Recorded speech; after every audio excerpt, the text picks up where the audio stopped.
गांव की गलियों में एक नाम बहुत मशहूर था, मीरा की गुड़िया। मीरा एक विधवा माँ थी और उसकी दुनिया उसकी छोटी बेटी गुड़िया में सिमटी हुई थी। पति को खोने के बाद जिंदगी ने मीरा को जितनी तकलीफें दी, उस सब को वो अपनी मुस्कुराहटों के पीछे छुपा लेती थी। सिर्फ अपनी बेटी की खुशी के लिए मीरा रसोई में चूल्हे पर रोटी बना रही है। गुड़िया स्कूल की किताब लेकर बैठी है। माँ, तुम थकती नहीं हो क्या? सुबह से रात तक काम ही करती रहती हो। जब तू मुस्कुराती है ना, तो सारी थकान ऐसे उड़ जाती है जैसे हवा में धूल। माँ, आप सबसे अच्छी हो। और तू मेरी जान है गुड़िया। दोनों एक दूसरे को गले लगाती हैं। गांव की औरतें कुएं पर पानी भर रही हैं और फुसफुसा रही हैं। बेटी को अकेले कैसे संभालेगी? कल को शादी ब्याह, सब कैसे होगा? मुश्किल? अरे वो तो जैसे लोहे की औरत है, पर बेचारी के नसीब ने धोखा दे दिया।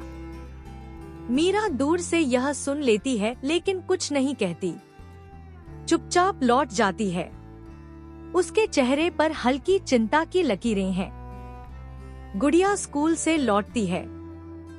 माँ, देखो ना, कल स्कूल में मदर्स डे मनाया जाएगा। सबको अपनी मम्मी के लिए कुछ लेकर आना है। मैं तो आपको अपने हाथ से बना गुलाब दूंगी, माँ, सबसे सुंदर गुलाब। मीरा की आंखें भर आती हैं। वह गुड़िया को सीने से लगा लेती है। मीरा गांव के खेत में मजदूरी कर रही है।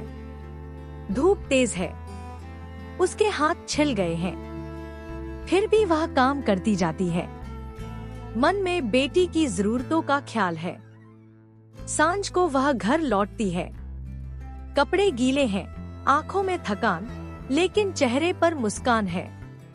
एक दिन स्कूल में शिक्षक गुड़िया से सवाल करता है, शिक्षक, तुम्हारे पापा नहीं आते कभी? गुड़िया मासूमियत से, मेरे पास सिर्फ माँ है, वही मेरी पापा भी हैं और माँ भी। एक रात मीरा को तेज बुखार हो जाता है। वह बिस्तर पर पड़ी है। गुड़िया रोती है। गुड़िया, माँ, उठो ना, मुझे डर लग रहा है। मीरा कमजोर स्वर में, डरो मत बेटा, मैं ठीक हो जाऊंगी। गुड़िया गांव के वैद्य को बुलाने अकेली निकलती है। बारिश हो रही है, रास्ता कीचड़ से भरा है, लेकिन गुड़िया हार नहीं मानती। वह वैद्य को लेकर आती है। वैद्य, इस बच्ची का हौसला देखो, माँ को बचा लाई अकेली। गुड़िया अब बड़ी हो गई है, वह अध्यापिका बन गई है। मीरा अब बूढ़ी है, लेकिन चेहरे पर संतोष है।